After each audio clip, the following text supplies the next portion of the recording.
So, I wore this hat for a reason, by the way.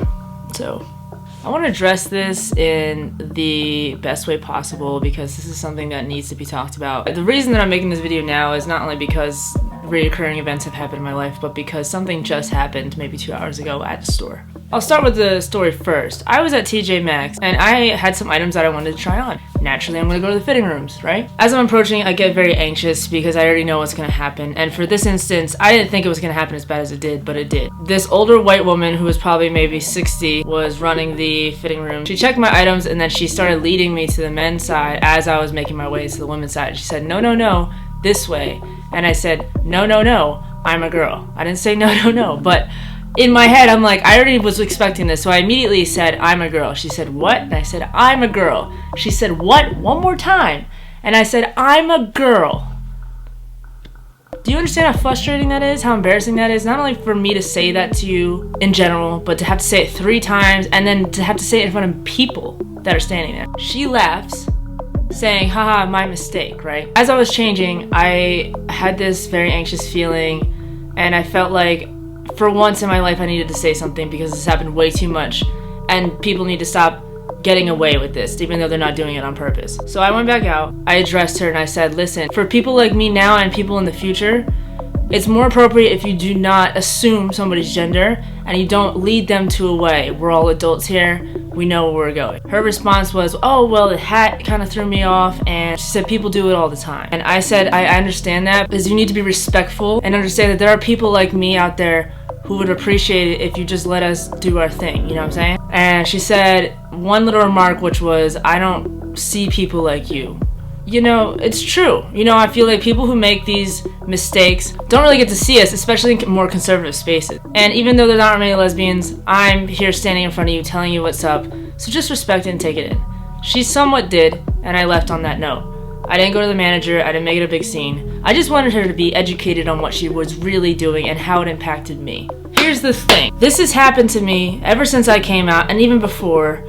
So many times going to the bathroom, going to the fitting rooms, anything that is gendered with a room. And I'm not just talking about like once in a while. I'm talking about every single time I go to a gendered room. I get anxious before, and there's always something that happens. Either I get a look, I get a remark, I get a feeling every single time. Can you imagine if somebody goes into a section and they either look too much like a guy or too much like a girl, or even if they are a guy and they're going to the women's restroom, who really gives a fuck? You know what I'm saying? Like, who really cares? At the end of the day, all you're doing is using the restroom and that's it. It's never that threatening, it's never that serious. It does not give people the excuse to act like they can be responsible for what is happening in a public space.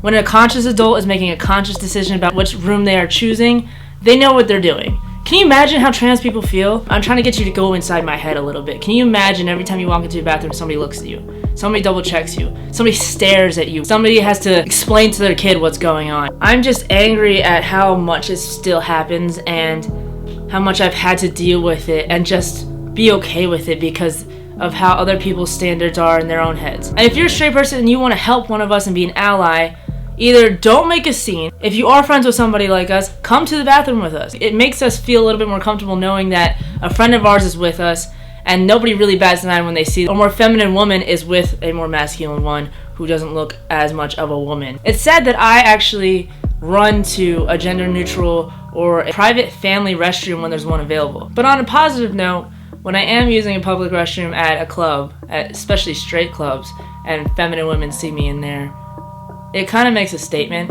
in a sexy way, and it kind of works for our benefit. But besides that, the fact that we have to state our gender and be so forward with people and confuse them and then make them feel like how we feel, like it just, all of it, it doesn't feel necessary. It just doesn't feel like it should exist, and I'm tired of it. I'm so tired of it. Let's just keep being visible and passionate about this and just help people understand who we are, show them that we exist, and, you know, go out of our way to make sure that they understand what they did, because that was the first time it did for me, and it actually felt kind of good. You know what I mean? I didn't feel so anxious by the end of it. I felt like I made a little bit of a difference. The more that we hide and make the cis standard more comfortable, nothing is going to change. So the more that we are loud, proud, and open and visible, more things are going to change over time. Just one small act at a time, man. Stop going down into the bathroom with your head down, and I'm telling myself this too. Just stand loud and proud. Nobody should feel ashamed for using a room. End of story. I love y'all.